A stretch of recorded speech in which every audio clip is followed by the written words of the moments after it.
आपका खैर मकदम है 4 टीवी न्यूज कर्नाटका एक्सप्रेस पे। मैं हूं शकील बागमारे। मैसूर महानगर पालिका मेयर उप मेयर का होगा कल चुनाव। कल 64 सीटों वाली मैसूर महानगर पालिका में कांग्रेस 19, जेडीएस 18, बीजेपी 21 और 5 आजाद सदस्य हैं। कांग्रेस ने जेडीएस के लिए मेयर स्थान छोड़कर उप मेयर के लिए अपने उम्मीदवारों को चुनाव में उतारेगी। दूसरी ओर बीजेपी ऑपरेशन कमल करने की सोच रही है, तो जेडीएस के सदस्यों को श्रीरंगपट्टनम के हेलकेरी के रिसोर्ट में ले जाया गया है और सभी सदस्यों को व्हिप जारी किया गया है। पिछड़े वर्ग की महिला के लिए आरक्षित मेयर स्थान के लिए जेडीएस से रेशमा बानो, नम्रता, रमेश, निर्मला, हरीश और तस्लीमा के नाम को चुनाव टिकट मिल सकते हैं। कांग्रेस उप मेयर के लिए उम्मीदवार खड़े करेगी। अब इस जिद्दी के मुकाबले में देखना है कि जीत किसकी होती है। बीजेपी राष्ट्रीय अध्यक्ष और केंद्रीय गृह मंत्री अमित शाह आज बेंगलुरु पहुंचेंगे। कल सीएए और एनआरसी कानून के बारे में जनता को समझाने के लिए अमित शाह हुबली पहुंचेंगे, जहां नेहरू मैदान में आयोजित बड़ी सभा में भाषण देंगे। अब जैसे ही पता चला है कि आज ही अमित शाह बेंगलुरु पहुंच रहे हैं, तो येदियुरप्पा से मिलने विधायकों की भीड़ लग गई है। कोई कह रहा है कि अमित शाह मंत्रिमंडल की विस्तार की अनुमति नहीं देंगे, तो कोई कह रहा है कि नए मंत्रियों के नामों का चयन होगा। अब किसकी बात सच होगी ये वही जाने। 20 जनवरी को सीएम येदियुरप्पा विदेश दौरे पर स्विट्जरलैंड जा रहे हैं। इससे पहले मंत्रिमंडल का विस्तार होता है तो ठीक है, वरना और देरी होने की संभावना बताई जा रही है। प्रेमी ने प्रेमिका को दिया धोखा, इंसाफ मांगती प्रेमिका। 3 साल से प्यार करके शादी करने का वादा करके प्रेमिका से चित्रदुर्ग के जिले के चिलकेरी तालुका के चोलूर ग्राम के उमेश नामक विवेक ने करीब 15 लाख लिए। अब दिल भर गया तो शादी से इनकार कर रहे हैं। इसी बात को लेकर युवती ने जिला एसपी के पास पहुंचकर इंसाफ मांग रही है। अब देखना होगा कि इस मामले में एसपी साहब इस युवती की क्या मदद करते हैं। जेडीएस और बीजेपी नायकों के बीच पूजा को लेकर झड़प। मंड्या जिले के केआर पेट तालुके के बेल्लिनहल्ली के गवी रंगनाथ स्वामी के मंदिर में पूजा को लेकर जेडीएस और बीजेपी पक्ष के मुखंडों में झड़प होने की घटना घटी है।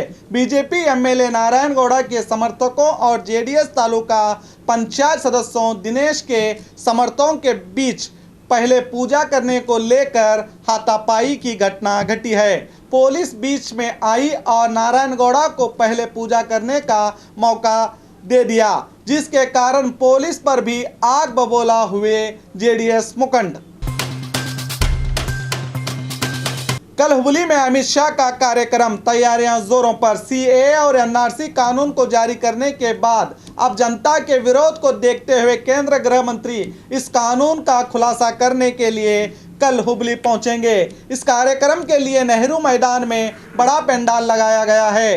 कल ही इस कार्यक्रम के लिए प्रशासन की ओर से सैकड़ों पेड़ काटे गए, जिसके कारण परिसर प्रेमियों में आक्रोश जताया। कल शाम 5 बजे से जागरूकता कार्यक्रम की शुरुआत होगी, जिसमें आसपास के जिले से करीब लाख से ज़्यादा लोगों के शामिल होने की संभावना है। एसडीपीआई कार्यकर्ता पुलिस के हिरासत में। दिसंबर 22 को सीएए कानून के समर्थन में बेंगलुरु के टाउन हॉल के पास आयोजित जागरूकता कार्यक्रम में भाग लेकर वापस लौट रहे अरुण नामक व्यक्ति पर जेसी नगर के पास जानलेवा हमला हुआ था। बताया जा रहा है कि बाइक पर आए 6 एसडीपीआई कार्यकर्ताओं ने रॉड से हमला किया था। सादिक और अकबर नामक आरोपियों सहित कुल 6 आरोपियों को कलासीपाल्या पुलिस ने गिरफ्तार कर लिया है।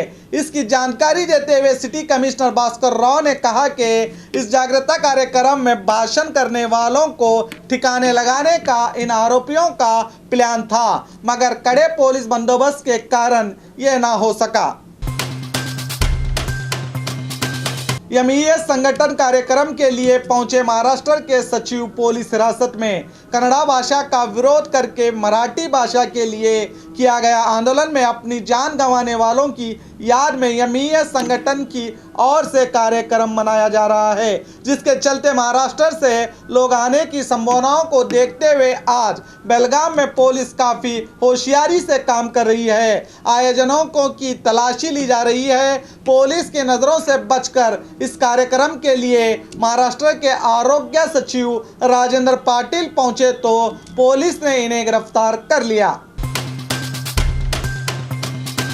एसडीएफआई और पीएफआई संगठनों को निषेध करने का केंद्र सरकार का आग्रह। सुरेश कुमार आज बेंगलुरु के विकास सौदा में मीडिया से बात करते हुए शिक्षा सचिव सुरेश कुमार ने कहा कि टीपू सुल्तान जयंती के मौके पर कांग्रेस सरकार के समय में बड़े दंगे हुए थे। उसी समय से इन संगठनों को निषेध करने के लिए आवाज उठाई गई थी। अब हिंदू नायकों की हत्या के लिए षड्यंत्र रचने वाले 6 एसडीएफआई संगठनों के सदस्यों को पुलिस ने गिरफ्तार कर लिया है।